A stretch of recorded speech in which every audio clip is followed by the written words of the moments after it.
Selamat pagi anak-anak semua. Selamat pagi, Pak. Pagi, Pagi, Pak. Pak. Pagi, Pak. Gimana kabarnya? Baik, Pak. Alhamdulillah sehat, Baik, Pak. Pak. Sehat. Oke. Sebelum kita mulai pembelajaran hari ini, alangkah baiknya kita berdoa ya, supaya pembelajaran yang kita pelajari hari ini bisa masuk dan anak-anak semuanya mengerti. Tolong Yogi, ketua kelasnya, bisa pimpin doa. Baik, Pak Melki. Baik, teman-teman. Sebelum kita memulai pembelajaran pada pagi hari ini, alangkah baiknya kita berdoa terlebih dahulu. Berdoa menurut kepercayaan dan masing-masing berdoa dimulai. Berdoa selesai. Oke, terima kasih Yogi. Oke, untuk presensi daftar hadir hari ini udah Bapak share di grup kelas ya. Terus Ya, tadi Pak. Bapak udah lihat juga yang nggak masuk ternyata Fernando nih. Ada yang tahu Fernando kenapa? Sakit, Pak. Sakit, Sakit, Pak. Pak. Sakit Sakit. apa tuh?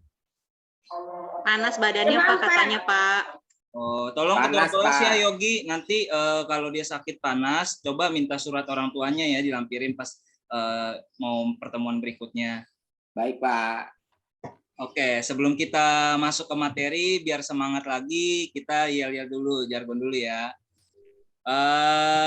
Kalau Bapak bilang SMK, kalian bilang bisa. Baru Bapak bilang SMK, kalian bilang hebat. Oke, kita coba ya. SMK, Bisa. SMK, Hebat. Oke, tepuk tangan dulu untuk kita semua. Oke, biar lebih semangat lagi nih ya. Kita Bapak mau ngajarin namanya tepuk semangat ya. Tepuk semangat. Gimana tuh, Pak? Semangat. Oke, kita coba ya. Oke, Pak. Oke, Pak. Oke, Pak. Tepuk semangat. Semangat.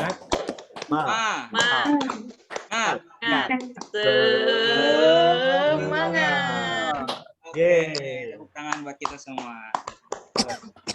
Oke, sebelumnya Bapak ingin tanya dulu untuk materi yang kemarin tentang alur administrasi transaksi, apakah sudah paham semua? Apa masih ada yang belum mengerti? Paham, Pak. Sudah, Paham. Pak. Paham. Tugas terakhir itu bikin paham, Pak. Terima kasih. Oke, paham ya. Sekarang kita akan masuk materi tentang ruang lingkup bukti transaksi. Sebelumnya Bapak izin share screen ya. Ya, Pak.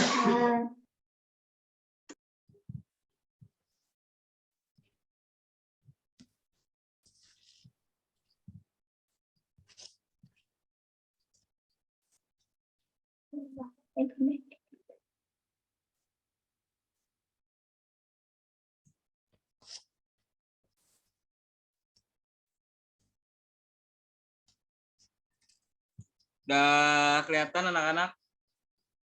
Sudah, Pak. Sudah, Pak. Sudah, Pak. Oke. Sudah, Pak.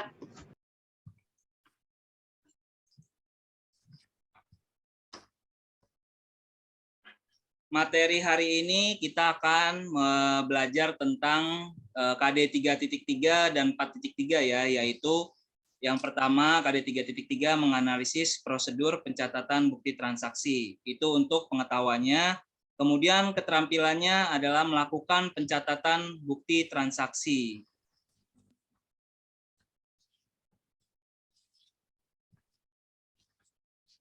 Jalan ya slideshow PowerPoint Bapak. Jalan, Pak. Jalan, Pak. Tujuan pembelajarannya, setelah mengikuti proses pembelajaran, peserta didik diharapkan yang pertama, peserta didik mampu menganalisis jenis-jenis bukti transaksi dengan tepat. Yang kedua, peserta didik mampu menganalisis prosedur pencatatan bukti transaksi dengan tepat. Yang ketiga, peserta didik dapat memilih format bukti transaksi. Yang keempat, peserta didik mampu memvalidasikan jenis bukti transaksi dengan benar. Oke, berikutnya sebelum kita masuk ke materi, di sini ada studi kasus ya tentang bukti transaksi. Oke, Bapak akan setel, coba bisa ditonton ya.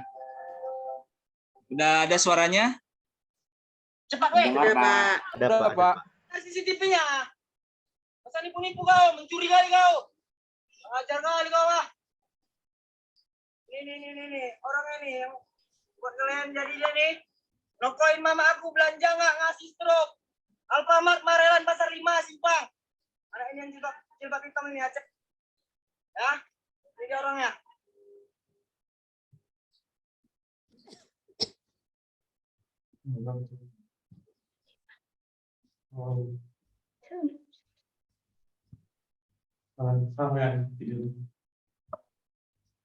Nanti bayangin.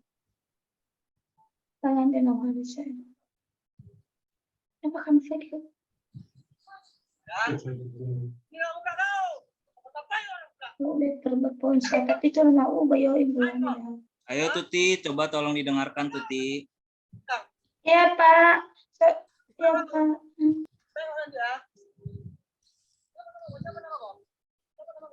Nggak ngerti namanya siapa? Kartu namanya siapa? Jangan kau jangan kayak gitu kau ya. Jangan kau makan rakyat. Kau.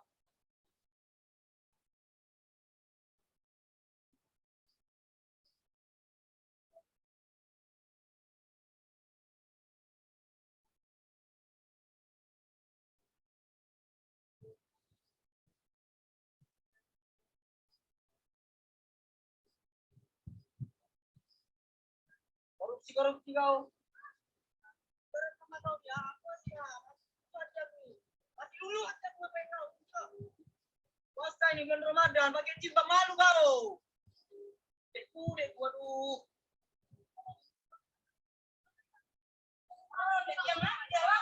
Enggak kau kasih truk ya bisanya. Lain kali kalau orang belanja kau kasih truk. Ah, ya kan? Anak-anak Marelan semua di sini, ya.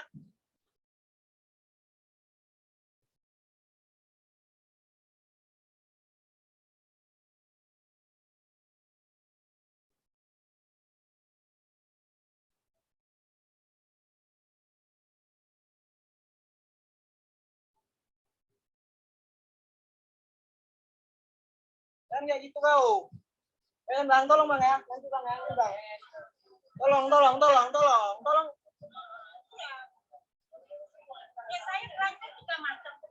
Dipecat nanti malu kali kau.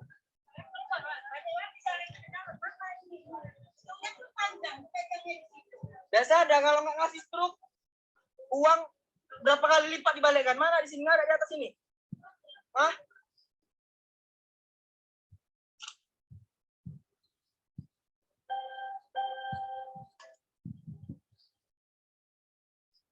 Oke, itu tadi video ya tentang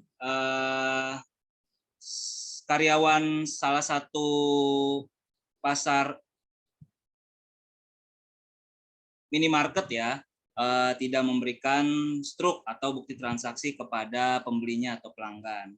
Oke, nanti itu kita akan diskusikan bersama kelompok, nanti Bapak akan bagi kelompok.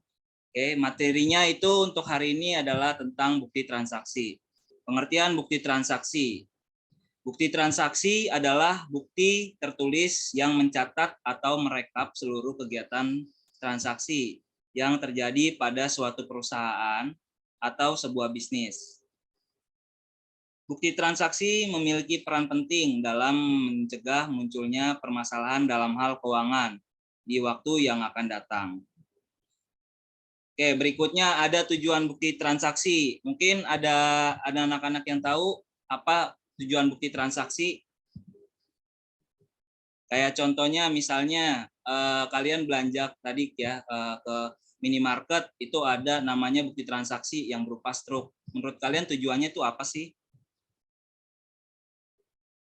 Ada yang tahu? Ada Pak. Apa tuh, Ti? Tujuannya Pak memberikan kepada kita bukti bahwa berapa itu jumlah daripada yang sudah kita bayarkan. Ya, Kasih tepuk tangan dulu untuk Tuti. Oke, terima kasih Tuti ya. Jadi tujuan bukti transaksi tadi menurut Tuti sebagai alat bukti supaya dengan jumlah bentuk transaksinya nominalnya tuh berapa gitu. Jadi ada bukti konkretnya ya, ada bukti nyatanya, enggak sekedar cuman di mulut aja dengan jumlah 50.000 kita belanja, padahal belum tentu 50.000. Jadi harus ada bukti konkretnya, yaitu adalah struk atau bukti transaksinya. Oke, adanya pencatatan transaksi dalam bentuk sebuah bukti transaksi bukan tanpa tujuan, ya.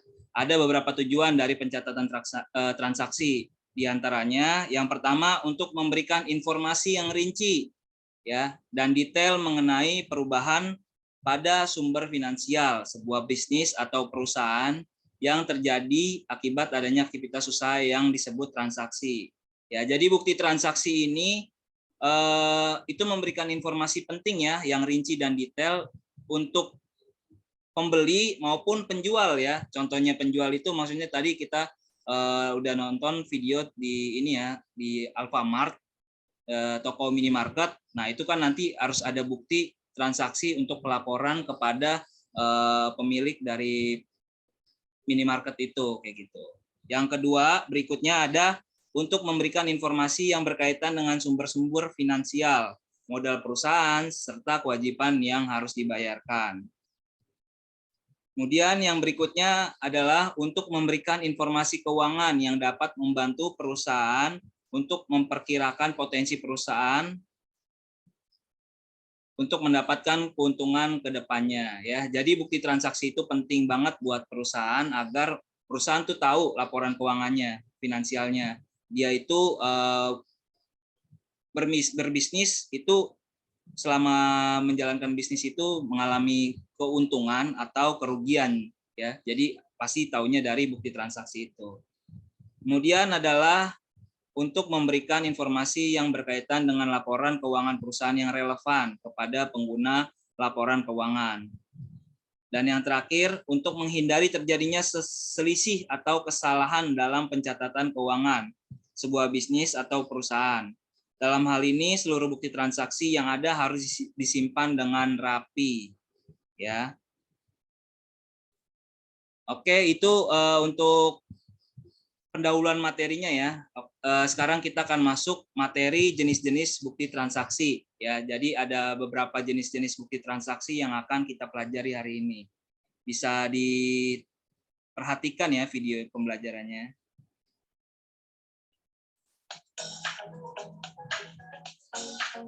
Ada suaranya ya, anak-anak? Ada, Pak. Ada, Pak. Ada, Pak. Jelas sekali, Pak.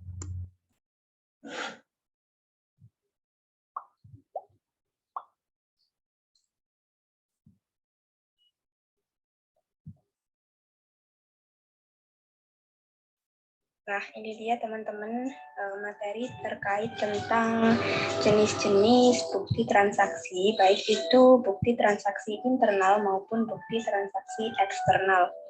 Kita next slide. Ini ada beberapa penjelasannya. Dalam menjalankan kegiatan usaha, seringkali ada transaksi yang terjadi, baik itu terjadi di ruang lingkup internal maupun ruang lingkup eksternal perusahaan. Maka dari itu, kita harus membedakannya agar pencatatan kita saat transaksi itu terjadi dapat sesuai. Dari beberapa bukti transaksi yang kita terima, maka kita harus melakukan pencatatan secara tepat sesuai aturan pendebitan dan pengkreditan. Ingat ya, dasar materi yang harus kalian pahami, yang harus kalian kuasai, yakni tentang aturan pendebitan dan pengkreditan. Kita next slide. Bukti transaksi intern. Jadi bukti transaksi internal ialah pencatatan kejadian dalam intern perusahaan, biasanya berupa memo pimpinan kepada seorang yang ditunjuk. Kita next slide. Nah, ini dia salah satu contoh dari bukti transaksi internal, yakni memo. Kalian bisa lihat memo itu seperti ini, teman-teman. Ini juga ada memo. Jadi memo itu seperti kayak perintah atau instruksi dari pimpinan kepada bagian-bagian yang ditunjuk gitu. Misalnya ini dari kepala bagian personalia kepada bagian keuangan. Di situ ada instruksi atau perintah yang harus dikerjakan. Ini tuh terjadinya di ruang lingkup internal perusahaan, jadi masih di dalam perusahaan. Kita next. Nah, lalu ada bukti kas masuk. Kalian bisa lihat, ini merupakan bukti kas masuk ya. Jadi bukti kas masuk merupakan bukti transaksi yang menunjukkan bahwa perusahaan menerima uang tunai. Intinya itu perusahaan menerima uang tunai.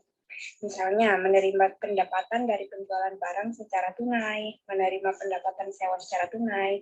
Intinya itu perusahaan menerima uang secara tunai. Jadi ada bukti kas masuknya. Kalian bisa lihat contohnya. Kita next. Lalu ini kebalikan dari bukti kas masuk ya. Jadi ada bukti kas masuk, ada juga bukti kas keluar. Kalian bisa lihat contohnya seperti ada gambar di samping. Nah, bukti kas keluar merupakan bukti yang menunjukkan bahwa perusahaan mengeluarkan uang tunai. Intinya ada uang tunai yang keluar dari kas perusahaan. Contohnya membayar gaji pegawai, membayar beban listrik, atau misalnya mengambil pribadi ya, atau disebut istilahnya prive. Di situ ada pengambilan uang yang dilakukan oleh pemilik perusahaan. Kalian bisa lihat gambar di samping merupakan bukti kas keluar. Ada uang tunai yang keluar dari kas perusahaan. Kita next slide. Nah, ini dia bukti transaksi eksternal ya, atau bukti transaksi ekstern, yakni bukti pencatatan transaksi yang terjadi dan berhubungan dengan pihak ekstern atau pihak luar perusahaan. Jadi intinya itu ada transaksi yang melibatkan pihak-pihak luar perusahaan di antara perusahaan dengan pihak-pihak luar perusahaan. Nah, ini dia yang pertama contohnya ada kwitansi. Kalian bisa lihat contoh gambar nota kwitansinya. Jadi kwitansi merupakan transaksi ketika ada pengeluaran dan penerimaan uang secara tunai, ya teman-teman. Biasanya kalau kalian membayar sesuatu, kalian mendapatkan bukti yang disebut dengan kwitansi. Yang di sini artinya kalian telah membayar sejumlah uang kepada penerima, dan penerima mengeluarkan bukti berupa kwitansi tersebut, yang artinya penerima uang telah menerima uang pembayaran dari kalian. Seperti itu. Kita next slide. Lalu yang kedua ini ada faktur. Kalian bisa lihat contoh faktur ya, gambarnya seperti ada di atas. Faktur merupakan bukti transaksi pembelian dan penjualan barang secara kredit. Jadi intinya ada jual beli barang secara kredit. Itu nanti notanya ini disebut faktur. Kalian bisa lihat contohnya seperti gambar di atas. Kita next. Nah, ini dia selanjutnya ada rekening koran, yakni bukti transaksi yang menunjukkan adanya mutasi kas yang mempunyai hubungan penyusunan pencatatan antara kas bank dan kas perusahaan yang bersangkutan. Di sini itu adanya hubungan ya antara bank sama perusahaan, yang dimana perusahaan kan biasanya melakukan mutasi kasnya itu di bank seperti itu, dan ini merupakan bukti transaksinya. Rekening koran ya guys namanya. Kita next. Nah, ini cek. Cek ini pasti udah familiar banget ya di kalangan kita. Kita udah sering tahulah tentang cek ini. Cek merupakan surat perintah kepada bank untuk membayar sejumlah uang kepada pemegang cek. Kalian bisa lihat contoh cek, gambarnya ada di bawah. Cek itu biasanya digunakan ketika melakukan transaksi dengan nominal yang cukup besar. Jadi, kalau kalian melakukan transaksi nominalnya cukup besar, kalian biasanya menggunakan cek. Kalian bisa lihat di situ nominalnya tertera 2.700.000.000 rupiah. Jadi, nominalnya biasanya cukup besar. Ya, cek itu digunakan ketika kita bertransaksi dengan nominal yang cukup besar. Next slide.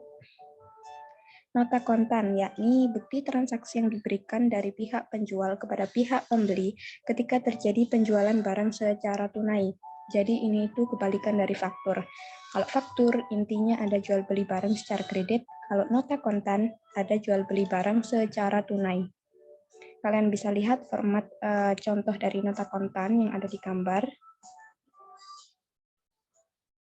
Kita next slide.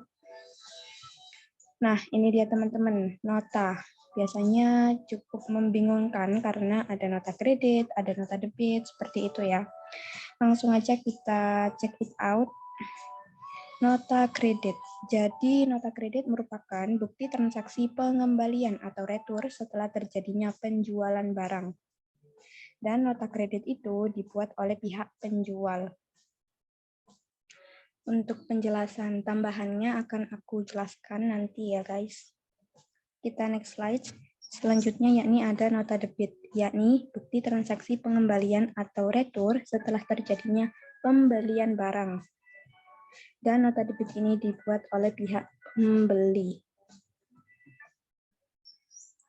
Nah teman-teman, ini aku mau menjelaskan lagi terkait tentang nota kredit sama nota debitnya.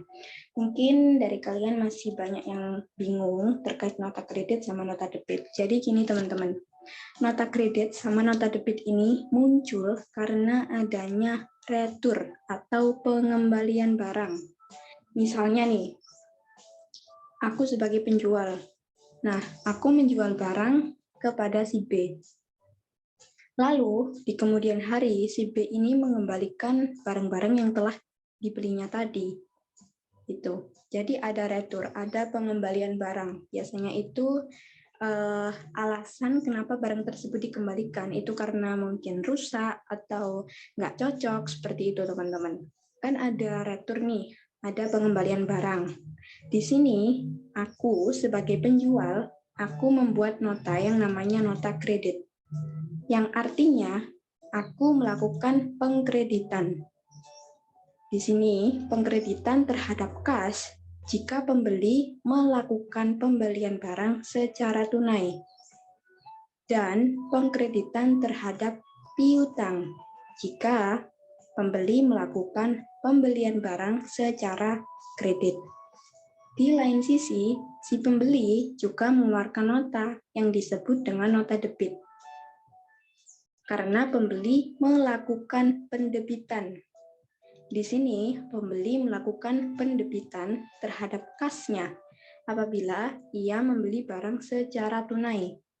Dan apabila pembeli membeli barang secara kredit, dia akan mendebit utangnya. Seperti itu, teman-teman. Jadi, intinya nota kredit sama nota debit ini muncul karena adanya retur atau pengembalian barang. Yang mana kedua belah pihak sama-sama mengeluarkan nota. Bagi si penjual, dia akan melakukan pengkreditan, maka dia mengeluarkan nota yang disebut dengan nota kredit. Di lain sisi, pembeli akan melakukan pendebitan, maka dari itu pembeli mengeluarkan nota yang disebut dengan nota debit. Oke, mari kita next slide. Nah, selanjutnya ini ada biliat giro. Biliat giro merupakan surat perintah kepada bank agar memindah bukukan sejumlah uang dari rekeningnya ke rekening penerima yang namanya tersebut di dalam biliat giro. Ini merupakan pengertian ya dari biliat giro. Kalian bisa lihat contoh dari biliat giro, gambarnya ada di atas. Jadi intinya biliat giro ini pindah buku, memindah bukukan sejumlah uang ke rekening penerima yang namanya ada di biliat giro. Oke teman-teman, jadi terima kasih banyak. Semoga ilmunya bisa bermanfaat bagi kalian semua. Oke, tadi udah kita lihat ya materi dari media pembelajaran jenis-jenis bukti transaksi. Oke, sekarang Bapak akan menjelaskan sedikit lebih rinci ya, atau mereview tadi materi yang tadi sudah kita tonton. Nah, untuk jenis-jenis bukti transaksi yang akan dipelajari untuk pertemuan hari ini itu ada 7 ya. Ada yang pertama ada kwitansi, yang kedua nota kontan, yang ketiga faktur, yang keempat nota kredit, yang kelima nota debit, yang keenam memo, yang ketujuh ada biliat giro. Oke, yang pertama yang akan dibahas itu kwitansi ya. Kwitansi adalah dokumen bukti pembayaran atau penerimaan uang. Nah, ini bisa dilihat contoh dari kwitansi ya. Kwitansi dari PT Indomarko ya, yang membeli mobil Avanza dengan tunai seharga 280 juta dari Nasmoko. Ya, jadi yang di sebelah kiri itu ada telah terima dari PT Indomarko ya, nomor 001 itu nomor kwitansinya ya. Baru di sebelah kanannya itu telah terima dari PT Indomarko uang sejumlah ya, itu dibuat kalimat 280 juta rupiah ya, untuk pembayaran 1 unit mobil Avanza. Nah, ini untuk contoh kwitansi ya. Nah, untuk yang di sebelah kanan itu namanya kwitansinya, yang di sebelah kiri namanya sus kwitansinya. Ya, sampai sini anak-anak paham? Paham, Pak. Paham, Pak. Bapak lanjut ya. Oke, yang kedua ada namanya biliet giro. Ya, apa sih biliet giro itu? Biliet giro adalah surat perintah dari penarik kepada bank tertarik yang untuk melakukan pemindah bukuan sejumlah dana kepada rekening penerima. Ya. Nah, untuk contoh bukti transaksi biliet giro ini seperti ini ya. Ini adalah biliet giro Bank Mandiri ya. Diminta kepada saudara supaya pada tanggal 10 Juli 2018 memindahkan dana atas beban rekening sejumlah 7 juta. Ya. Jadi ini pemindahan rekening. Oke, kemudian ada namanya nota kontan. Ya. Nota kontan adalah bukti transaksi yang dikeluarkan oleh penjual setelah pembeli menyelesaikan pembayaran secara lunas. Ya. Nah, ini di nomor ada 015 garis miring NK garis miring Romawi 9 ya, garis miring 18. Itu ini biar kalian jelas, nomor 015 itu adalah surat nota kontan yang keluar ya. Jadi ini nota kontan yang ke-15. Ya, garis miring NK itu adalah singkatan dari nota kontan. Ya, garis miring Romawi 9 itu adalah bulan September. Ya, karena di bawahnya adalah 11 September 2018, garis miring 18. Ya, jadi untuk membuat nota kontan nomor ini harus diperhatikan ya. Oke, kita next. Ada namanya faktur penjualan. Ya, faktur penjualan adalah alat bukti yang diterima seorang pembeli dari seorang penjual barang ataupun jasa.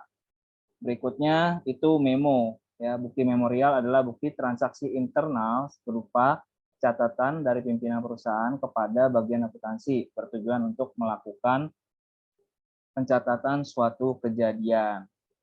Ya, ini nomornya harus diperhatiin juga ya. Jadi memang setiap bukti transaksi nomor itu memang harus diteliti ya, kalau enggak bisa salah ya. Nomor 03 berarti itu adalah memo ketiga ya yang dikeluarkan oleh PD Prima Jaya Badi ya. M itu memo garis miring 18 itu 2018. Oke, next. Kita akan bagi kelompok ya, diskusi kelompok.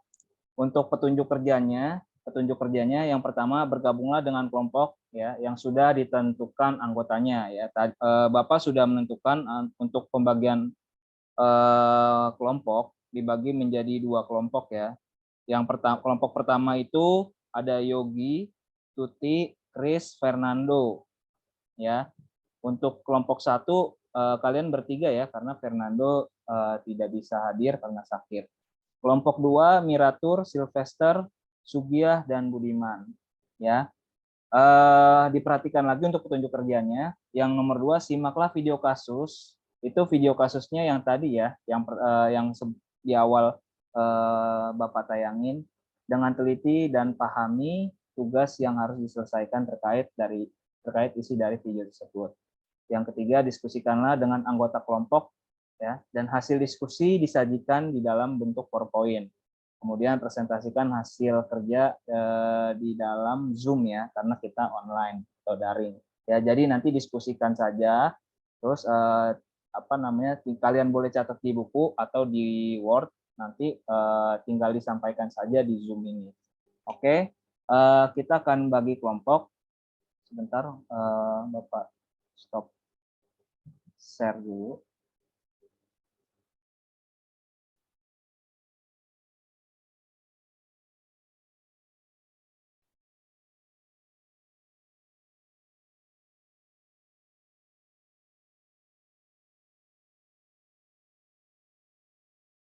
Kelompok 1 itu Yogi, Tuti, dan Kris ya.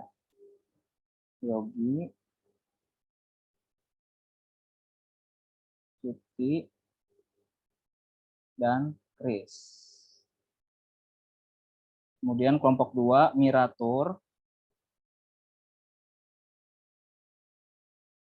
Miratur nggak ada namanya di sini.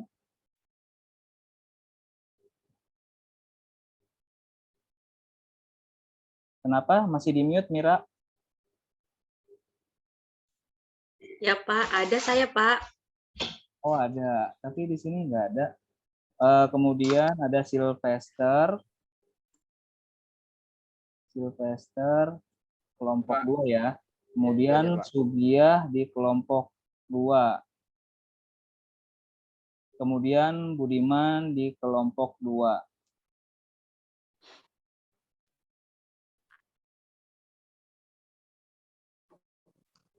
Oke, Miratur udah saya tambahkan ke kelompok 2 ya. Oke, nanti ini akan kita breakout room. Bapak akan masuk ke kelompok 2 dulu ya untuk mendampingi dan melihat diskusi dari kelompok 2. Tapi kelompok 1 jangan khawatir, Bapak juga akan main nanti ke room kalian, tenang aja, oke? Silakan didiskusikan ya bersama kelompoknya masing-masing.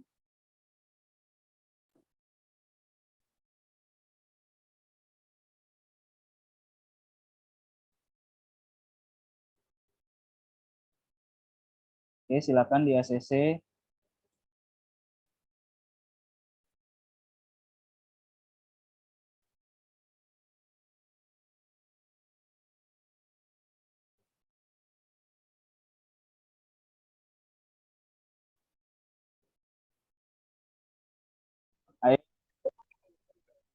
Ayo anak-anak, silakan diskusi. Ini baru berdua ya, baru Miratur dan Sylvester ya?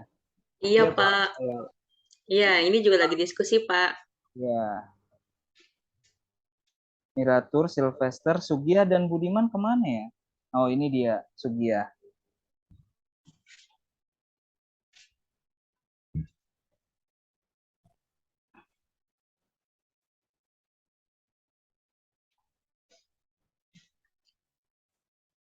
Oke, nanti yang mau presentasi siapa? Sugiah kali ya? Ya, Sugiah ya? Iya, nggak Ya. apa-apa, Bu. Iya. Ya, Sugiah yang presentasi, kita bantu bikin PowerPoint-nya aja ya, Sylvester sama Budiman. Iya. Kita bantu juga jawab pertanyaannya. Iya, Bu. Iya, Mira. Karena ini ada nilai keterampilan ya yang Bapaknya akan Bapak nilai. Jadi semua harus berani mencoba ya, jangan pertemuan kemarin kan Miratur udah maju, udah mempresentasikan hasil diskusi kelompok. Nah, coba sekarang Sugiah ya. Oke. Bapak ke room sebelah dulu ya, takutnya room sebelah iri-irian nanti disangka Bapak maunya di sini terus. Oke, Pak. Makasih ya, Pak. Ini Ya. kita lanjut diskusinya, Pak. Ya, silakan. Gimana kelompok 1? Ya, Pak. Ya Pak, Pak Melki, Ya. kami sudah berdiskusi terkait alur transaksi dan bukti transaksi. Oke. Bapak minta yang maju jangan Yogi ya, kemarin kan pertemuan kemarin Yogi, karena di sini Bapak menilai keterampilan ya.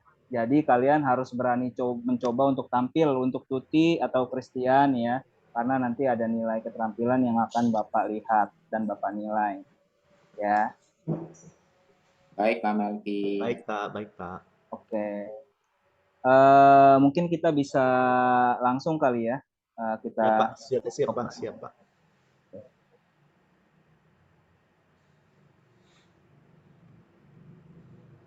Pak Yogi.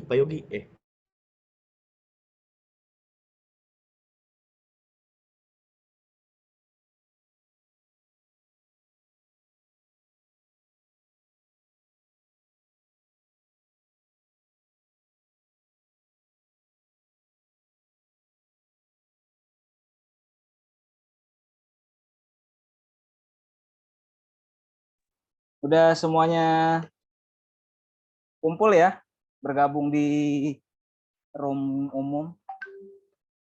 Oke, baik, untuk kelompok 1 dulu kali ya. Siapa yang ingin menyampaikan hasil diskusinya dari kelompok 1, dipersilakan. Tadi, sorry, sebentar. Bapak ini ya mengingatkan lagi, takutnya kalian tadi belum belum jelas. Jadi tadi diskusinya itu tentang studi kasus ya yang terjadi di struk pembayarannya nggak diberikan oleh petugas atau kasir ya. Jadi gimana gimana menurut kalian jika kalian di posisi pembeli atau kalian yang punya tokonya. Oke, silakan kelompok 1.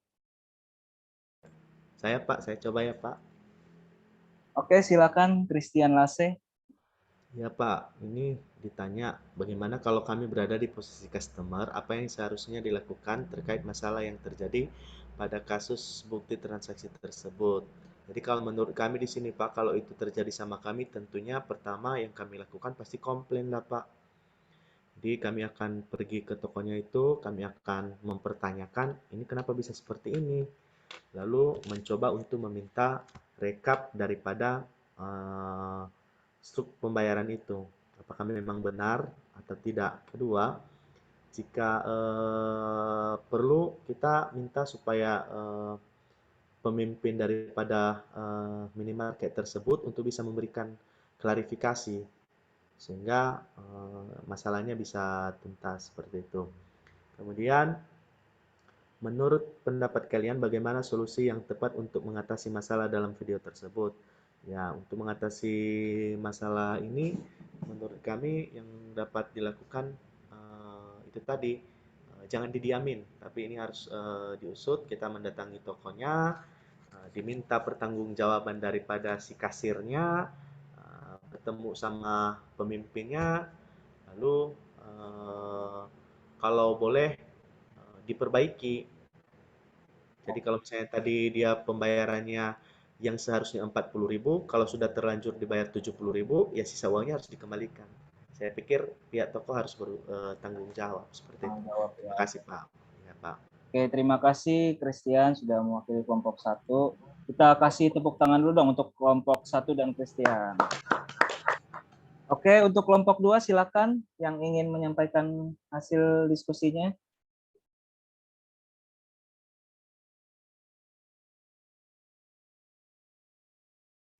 Kelompok 2 Sugiyah ya, Pak. Oh iya, silakan Sugiyah.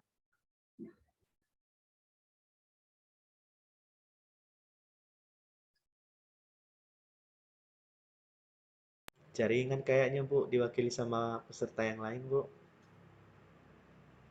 Oh iya, silakan Miratur.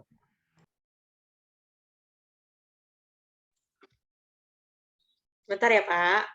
Ya, oke. Semangat. Semangat Miratur. Saya suka nih di kelas ngajar di kelas ini tuh saling support. Itu senang banget saya ngajar di kelas ini. Apalagi ada saya ya Pak ya. Iya Yogi, kamu ketua kelas andalan Bapak banget ya. Merhatiin teman-temannya. Coba Bapak titip pesan ya untuk Fernando. Coba kalau bisa nanti kamu main ke rumahnya, tanya dia sakit apa ya. Kalau bisa ya sampaikan salam Bapak ya. Jadi kalau udah masuk pertemuan besok boleh dibawa surat sakitnya. Ya Yogi ya. Baik Pak Melki, siap. Oke, Pak Melki, saya mau presentasi hasil diskusi kelompok saya. Pertanyaannya, jika kalian berada pada posisi sebagai customer, apa yang seharusnya dilakukan terkait transaksi yang telah terjadi pada kasus tersebut? berikanlah pendapatnya. Kalau saya meminta bukti transaksinya atau saya mau melihat dari layar monitor cash registernya, Pak. Kan di situ bisa terlihat berapa jumlah barang yang kita beli, harga satuannya berapa gitu kan, terus ada grand totalnya berapa. Nah, untuk solusinya sendiri saya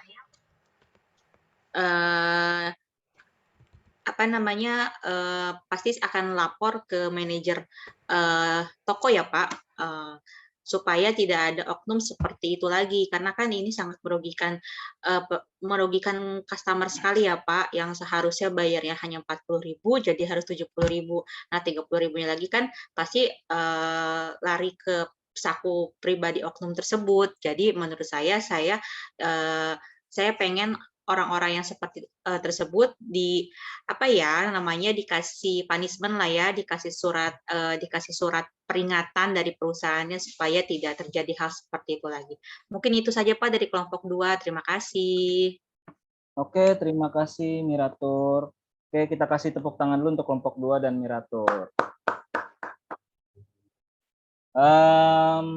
Baik ya, Bapak lihat hasil diskusinya sudah mendekati baik sekali ya. Jadi dari video tersebut dapat kita ambil kesimpulan ya bahwa memang di perusahaan itu ada yang namanya SOP ya, standar operasional prosedur, yang harus dijalankan baik kita sebagai kasir, sebagai pramuniaga ya, atau pekerjaan yang lainnya ya, atau divisi yang lainnya. Jadi memang SOP itu harus diterapkan dan harus ditanamkan dalam diri masing-masing. Itu adalah jiwa bertanggung jawab ya, jiwa kejujuran, sikap kejujuran ya. Jadi itu sangat penting untuk di dunia kerja, dan itu kalian pelajarinya itu di sekolah ya, di sekolah kita tercinta ini, SMK Negeri 31 ya. Karena sekolah itu bukan cuma untuk menuntut ilmu anak-anak ya. Sekolah itu adalah tempat belajar apa ya, belajar tanggung jawab, belajar disiplin ya, belajar namanya menghargai. Semua kita berawal dari sekolah biar nanti ketika kita sudah terjun ke dunia kerja tidak melakukan hal seperti yang dicontoh studi kasus kita itu ya. Oke, untuk pertemuan hari ini Bapak rasa cukup sampai di sini karena sudah waktunya ya. Untuk tugas ya, melihat untuk mengevaluasi materi pertemuan hari ini, apakah kalian sudah benar-benar memahaminya atau belum, atau sudah sampai di mana kalian memahami materi pada pertemuan hari ini ya. Bapak kirim tugas kita melalui kuisis ya. Nanti kodenya Bapak share di grup atau bisa lewat ketua kelas ya, tolong dikirim ke teman-temannya, nanti bisa dikerjakan. Oke, Bapak rasa cukup sampai di sini. Apakah ada yang ingin ditanyakan lagi anak-anak? Tidak ada Pak, cukup Pak. Jelas Pak. Bapak akhiri pembelajaran hari ini sampai di sini. Kalau ada salah-salah kata dari Bapak mohon maaf ya. Terima kasih semuanya. Selamat pagi. Tetap jaga kesehatan semuanya. Selamat pagi Pak. Terima kasih Pak Melki.